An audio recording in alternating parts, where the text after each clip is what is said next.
Hello guys, আসসালামু আলাইকুম। সবাই কেমন আছেন? আশা করি সবাই ভালো আছেন। আজকের ভিডিওতে আমি আপনাদের জন্য একটা ইম্পর্টেন্ট টপিক নিয়ে কথা বলবো। Facebook monetization update 2024। অনেকে কমপ্লেন করে যে তাদের মনিটাইজেশন অন করতে প্রবলেম হচ্ছে। আজ আমি এই সমস্যার সলিউশন দিব। সো ভিডিওটি শেষ পর্যন্ত দেখুন। What's new in 2024? ফেসবুকে মনিটাইজেশন রুলসে কিছু চেঞ্জ হয়েছে।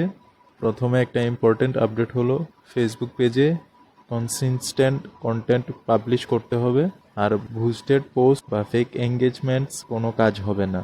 এজিবিলিটির জন্য আপনার পেজে at least 10,000 followers, 30,000 1 minute video views আর 600,000 ওয়াচ মিনিটস লাগবে। প্রথম ইস্যু হচ্ছে your page is ineligible for monetisation. Solution: ensure আপনার পেজের পেজ কোয়ালিটি সেকশনে কোনো পলিসি ভাইলেশন না থাকে। কোনো কন্টেন্টে যদি কপিরাইট স্ট্রাইক থাকে ওটা রিমুভ করে আপিল বাটন দিয়ে আপিল করবেন। দ্বিতীয় সমস্যা হচ্ছে লো এঙ্গেজমেন্ট। সলিউশন হচ্ছে রিলস বানান এবং ট্রেন্ডিং হ্যাশট্যাগ। ফেসবুকের রিলসে এঙ্গেজমেন্ট বেশি, সো রিলস বানান, ওইদিকে এঙ্গেজমেন্টটা একটু বেশি। Best practice for monetization approval: original consistent content publish করুন। ফেক ফলোয়ার্স বা ফেক এঙ্গেজমেন্টস যেন না থাকে। পোস্টের নিচে পজিটিভ কমেন্টস এনকারেজ করুন যাতে এঙ্গেজমেন্ট স্কোর বেড়ে যায়। আপনার এই আপডেট কেমন লাগলো? যদি ভিডিওটা হেল্পফুল মনে হয় তাহলে একটা লাইক আর কমেন্ট দিয়ে জানান। আপনার ফ্রেন্ডের সাথে